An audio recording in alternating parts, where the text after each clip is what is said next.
لكم بقى جهاز الباديكير لكل الناس اللي سألتني عليه. ده الجهاز اللوكس، تمام، حاجة محترمة جدا. هنجربه لكم دلوقتي. الجهاز بيجي في العلبة دي، حلوة قوي، تمام.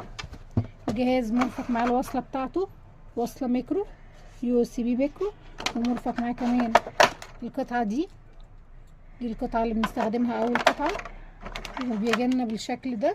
ده كفر طبعا بنشيله، اوعوا تستخدموه بصوا يا جماعه الحجرين دول مختلفين، يعني ده حجر ناعم وده حجر خشن. ده بنستخدمه الاول في الاول وبعد كده بتنعمي بده.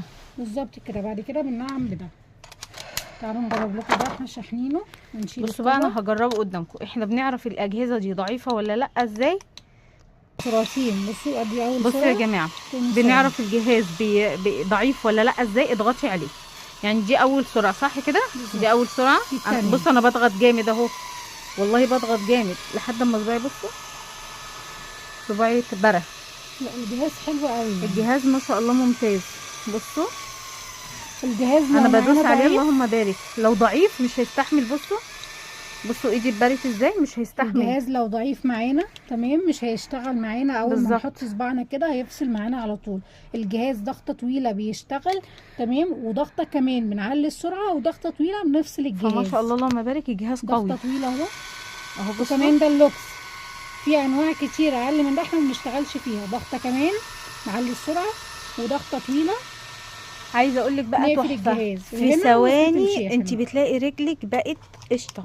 حلوه قوي، ناعم جدا، وبيضيع بقى كل التشققات وكل الجلد الميت يعني بيوديه في داهيه. بيجي لنا بالشكل ده، وطبعا معاه الغيار التاني بتاعه للتمام. عايزه اقول لكم تحفه يا بنات، لازم تجيبوه بجد. مش هتحتاجوا ان انتوا تنزلوا كوافيرات تاني. تقدروا ان انتوا تستخدموه على رجليكم على طول بالقطعه الخشنه دي، وبعد كده تنعموا تمام. وكمان تقدروا ان انتوا تحطوا رجليكم في ميه دافيه لمده بس ما اعتقدش، عارفه ما شاء الله بالقوه دي ما اعتقدش هيحتاج ميه. بس هو الصح ان انت تنقعي رجلك في ميه. بس هو بصوا ما شاء الله اللهم بارك. بصوا صباعي، يعني انا حتى صباعي باين فرق اللون، الجلد اختلف تماما. لمده 10 دقايق ربع ساعه رجلكم في ميه دافيه بشويه ملح كده، وعادي مش لازم ملح، بس دي عنايه ليكي. تقدري تحطي الحاجه اللي انت حباها، وبعد كده هتستخدمي ده، وبعد كده التنعيم والمرطب، وتلبسي الشراب. هتنامي مثلا، هتقعدي بالشراب ربع ساعه او تنامي وتصحي الصبح ما شاء الله هتلاقي رجلك زي البيبي بالظبط. ما شاء الله ممتاز. كمان سعره حلو قوي. ده اللوكس يا جماعه، احنا ما بنشتغلش في انواع اقل من دي، احنا بنشتغل في النوع ده بس. ده اعلى نوع في جهاز الباديكير. بس برضو مش معنى ان هو انضف نوع، لكن احنا هنا بفضل الله المكان اللي احنا فيه بيوفر لنا دايما الحاجه اللوكس باسعار حلوه جدا جدا جدا. يعني العلبه بتاعته لو جات لكم علبه غير دي ما تستلموش الاوردر، تمام. لو جات علبه غير دي